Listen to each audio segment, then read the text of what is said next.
Hello everyone and welcome to SuttonsDaze. Today we're going to can up some ugly chicken. What is ugly chicken? Ugly chicken is good. It is so good.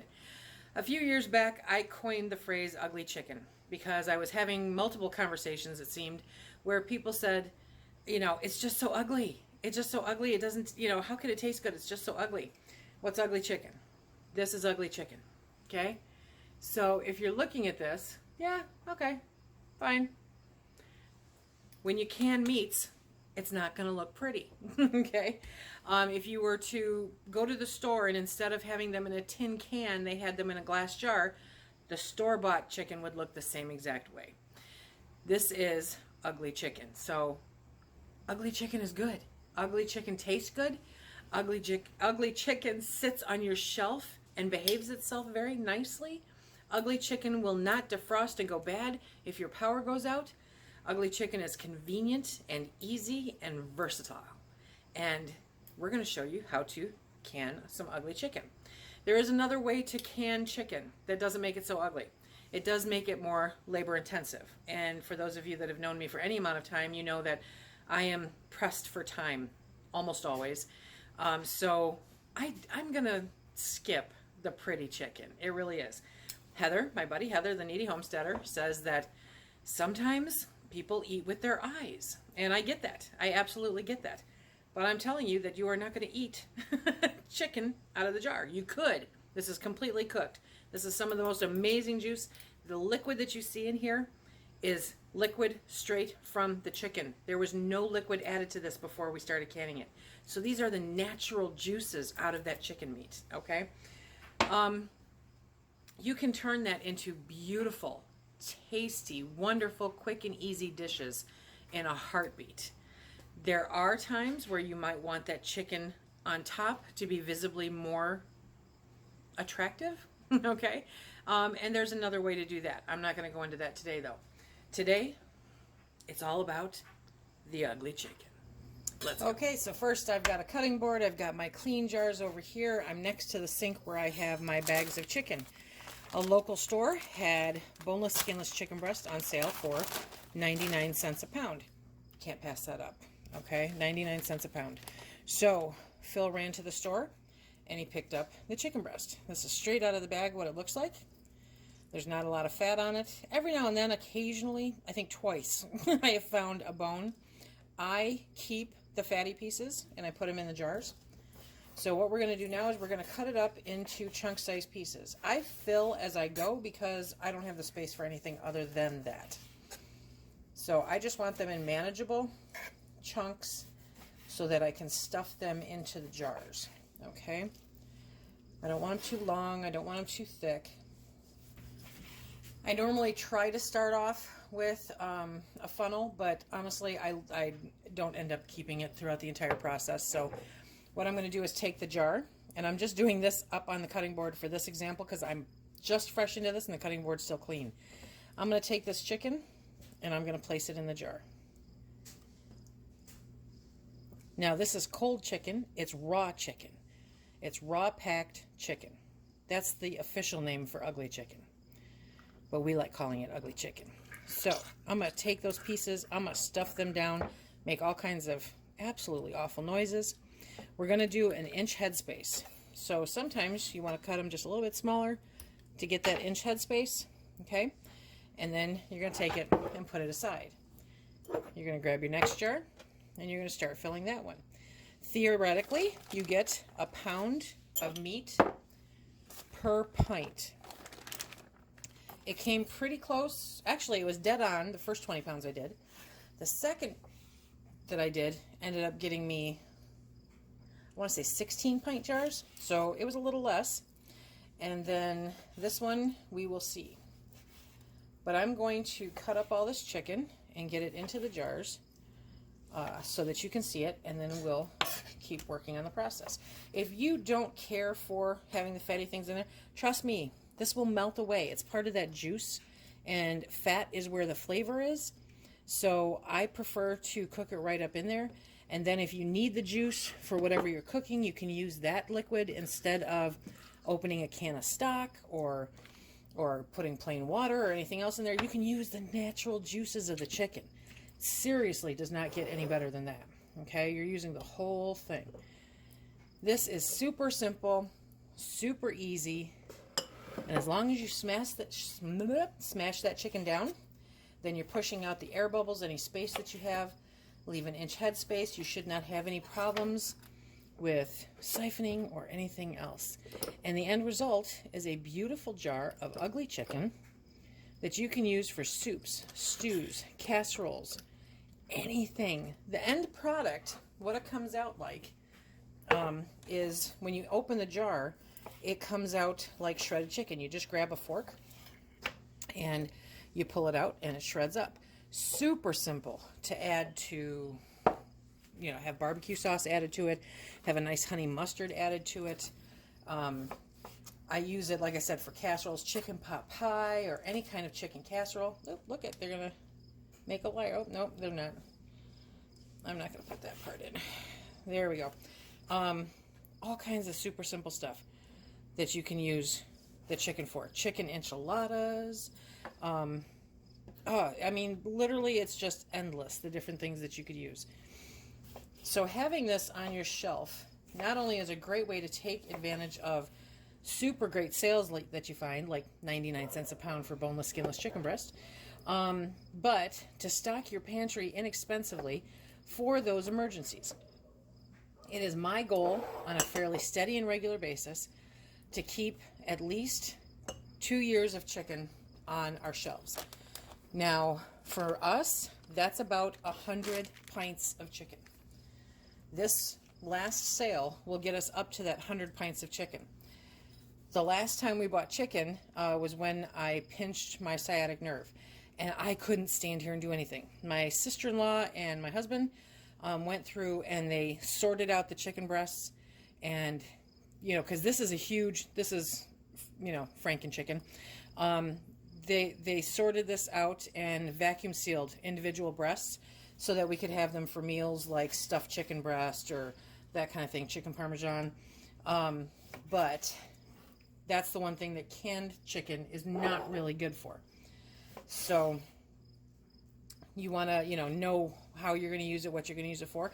So I probably have, I don't know, I probably have about 30 or 40 pounds of vacuum sealed chicken breast in our freezer. We will actually go through that pretty quickly. We do eat a lot of chicken here. It's affordable. At 99 cents a pound, it's absolutely affordable. One of these chicken breasts more than feeds us. I normally have leftovers for lunch at work the next day. So that is something that, you know, it's never going to go to waste. And with the canned chicken, same thing. I have actually taken just a jar of chicken into work. And then when I have time, because we always keep condiments in the fridge at work, I will add mayonnaise. I mean, you can make a simple, super simple chicken salad. We do a lot of chicken salad here. With the Thrive Life Foods, I add the cranberries, the Thrive cranberries, or the Thrive grapes to it if I want to, you know, pump it up a little bit. I also add walnuts to it if I want to really make it special. But a super simple chicken salad with some kind of bread is a fantastic, super easy, quick lunch. And one of these, like I said, is almost a pound of meat. So I've got lunch for almost the whole week out of one jar. I mean, really now, okay? So I cannot strongly encourage you enough to try canning chicken. Proteins is one of my favorite things to can, because one of my biggest fears out here is that our power will go out. We don't have a whole house generator, okay? We are just not there yet. So anything that's in the freezer is at risk. We had a slight, almost catastrophe last month when it was super, super hot out. And somehow the upright freezer in the garage did not get completely closed. Well, I noticed it first thing in the morning, and we lost all of my rhubarb in the door. We lost some bologna that we had in the door. Pretty much everything in the door was gone. It was not good. I only had to pull out 7 packages of ground beef, and that ended up getting canned up that night. So it's, you know, it's a fear of mine. It's a really big fear of mine that we would lose power and I would lose all of the really great protein that we have in our freezer, not to mention the vegetables and the fruits, because a lot of times that freezer is our holding area until we have enough to can. When we start harvesting the tomatoes, they go in there until we get enough to actually can. I have had years where I'm canning tomatoes in February because that's the soonest I could get to them. You know what I mean? Okay, so let me get the rest of these jars filled and we'll be right back. I have all the jars filled. It made it to 20 jars this time, so I'm very happy about that. I have my vinegar. I'm going to now rinse off all the rims of the jars, clean them off. Remember, I was not using a funnel, and even if you do use a funnel, you want to go back over these jars and make sure that the rims are clean and that you're doing a double check with regards to any kind of chips or anything like that. It's just an extra precaution that's a very, very good idea. Okay. So now that those rims are cleaned off, I've got my lids. And I don't heat up these lids. I don't believe that you need to heat up lids in any way, shape, or form when they're going to be pressure canned because, well, they're going to be pressure canned, you guys. Okay. So I put all of those on there. Then I grab my rings and screw them on finger tight. Now, I'm raw packing these, which means that my chicken is cold. So for that reason, I have put cold water in my pressure canner, and I am not warming it up prior to putting the jars in there. You don't want thermal shock, okay? If I put hot jars in cold water or cold jars in hot water, you will shock these jars and they will break. They will explode. This is also the reason why you shouldn't put mason jars in a microwave. I actually took the time to call Ball Canning, and they verified that these are not the right kind of glass to be put in a microwave. So they can explode if you do. Something to think about, okay? So now I'm going to take these and I'm going to put them into the pressure canner. We're going to fill these up. I've got 20 jars, so I'm going to be able to get 2 layers. Now some of them, some pressure canners you can only do 18 or 19. This one, if I really work it right, I can get all 20, okay? So we are going to get these all cleaned off, and once I have this loaded, I will show you what it looks like and where we go from there. The one really cool thing I do want to share with you is where I get my lids, okay? Because I do can a lot. I can hundreds and hundreds of jars of food every year. And so I'm always looking for the best price possible for my lids. And I have found them actually on Amazon. They are Bernardin lids. That's the same company as Ball. This deal will not be great for everyone, but it is good for quite a few. Our buddy, a viewer, Monique, lives in Hawaii. It's not a good deal for her, okay? But here in Michigan, it's a good deal, and I know quite a few other people have done the math and said that it's a really good deal for them too. So you're going to want to look not only at the cost of the lids, but at the shipping charges. That's the big one right there. Add those together, divide them by the number of lids because they tell you how many there are. That tells you how much per lid. Multiply that times 12, and that's how much you would get for a box if you were buying them straight, you know, a 12-pack locally. I'm all about buy local, but when you're doing something at the quantity that I am, I really, really want a discount, and I'm not going to get it local. So they come in a nice big sleeve, kind of like if you went to the Amish store, kind of like from Lehman's, only they're less expensive. And I really like them. I have no fails with them. They're blatantly stamped Bernardin. I like that. I'm not big on brand names for the most part, but I really like that with my canning lids. I'll put a link in the description box below. You can get smallmouth and wide mouth there. They run out, they restock. They run out, they restock. So if they are out, they are planning on restocking. Then you can do a watch this or keep an eye on it or something like that. It is an affiliate link so that you know it's how we #GetPhilaDonkey. Let me get the rest of these into the canner and we'll be right back. With a 23-quart Presto, you can double stack. That's what's so nice about the 23 quart. if you're doing a number of pint jars, you can double stack them. So you've got the rack on the bottom, and then you get another rack to separate. You don't want the jars sitting right on top of each other. Okay, and now we'll fill the second. Okay, so this is my top row of jars.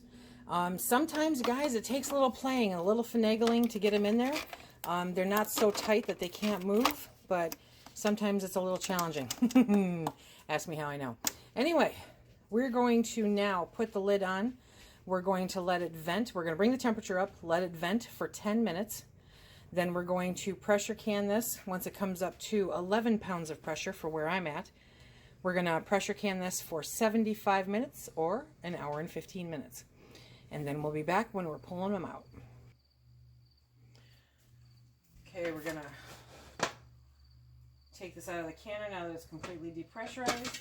Open the lid away from you. Nothing hurts like a steam burn. Oh yeah, these are still sizzling hot.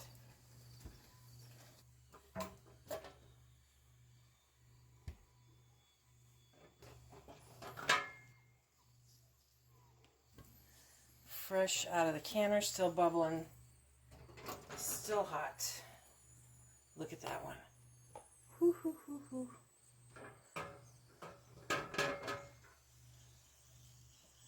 $20 jars of ugly chicken. Great for chicken salad. Great for casseroles, pot pie, lazy chicken parm. All kinds of really great recipes. Easy, convenient, and most of all, shelf stable. Isn't that the sound you want to hear? Love it. Okay, remember, if you like what we do here, please hit that like, subscribe, and share. Tell us how you like to use your ugly chicken. Tell us if you've canned ugly chicken before. Until next time, everyone, be safe.